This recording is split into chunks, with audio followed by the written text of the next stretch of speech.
همه اینها در همون تقدیری که خداوند برای اینها کشیدگی است در همون راه رفته ایستادند. حتی میگوید مولوی بخاری سوی کافر هم مبینی مبادای فروزت شمع دینی. حتی کافر میگوید با یک طریق حقارت نگاه نکن، شاید که انا همون کافر باز همین اسلام قوت ببخشد. تو از کجا میدانی؟ چندین کافرها امروز در کتاب ما و شما میخوانیم که از تمام دولت های مترقی اسلام میارند در آخر عمرشان.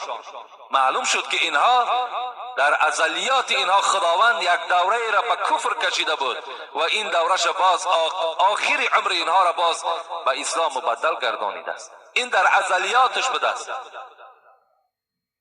از این خاطر هر عملی شما، انا همین آمدن شما به مسجد در ازلیات شماست. از اینجا با سلامت خانه رفتن شما در ازلیات شماست. همه عمل شما به تقدیر وابسته است. وقتی حضرت عمر به ملک شام رفتن، نماینده ها آمدن که ای عمر در ملک شام کسل وبا آمده است، کجا می روی؟ حضرت عمر در جاش ایستادند و با عسکرها امر کرد که پس می گردیم، باز مدینه می رویم. مردم گفتند ای عمر می رویم به ملک شام، اگر در تقدیر ما باشد بیماری بیمار می شویم، اگر در تقدیر ما نباشد بیمار نمی شویم. حضرت عمر چی گفتند؟ نفر من قدر الله الى قدر الله. می گریزیم از تقدیر خدا به سوی تقدیر خدا.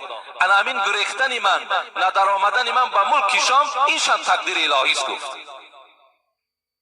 از این خاطر در باب تقدیر بحث های خیلی زیاد است.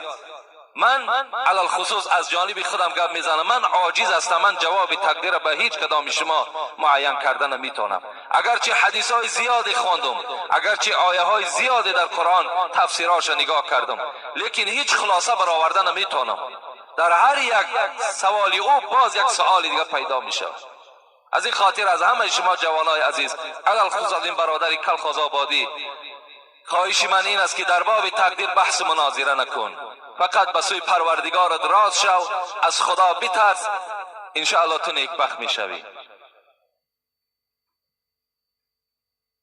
داملای عزیز، من صنف 10 میخوانم، روزهای جمعه میخواهم و دوست میدارم که در صحبت شما اشتراک کنم، لکن در درس مکتب هستم. اگر معلم را فریب دهم یا یگان بهانه کنم و مرا جواب دهد، من گناهگار می شوم یا نه؟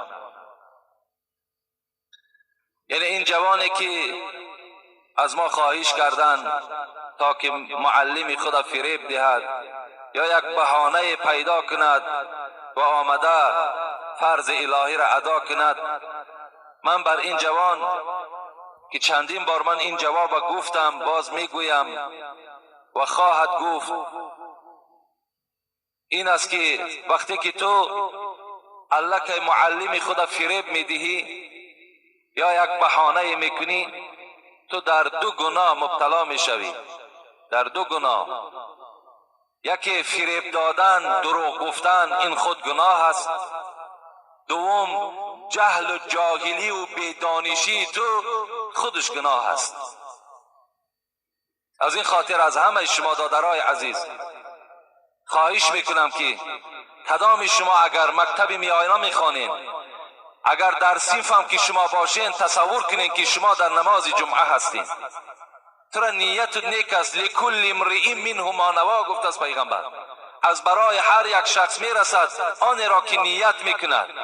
نیتی تو نیک است، دلی تو به نماز جمعه میسوزد، خداوند تو را از ثواب این جمعه برخوردار میکند. فقط از درس نگریز، درس ترک نکن، بلکه در درس اعلاچی باش، بلکه در همون مکتب تو نمونه باش. این است برای ما و شما افتخار. حضرت مولوی خدا رحمت کنند میگوید همه شرمندگی ها از دروغ است، چراغی راستان دائم فروغ است. و دنیا اینقدر دارد خجالت، چه باشد خجلت روز قیامت. همه شرمندگی ها از دروغ است.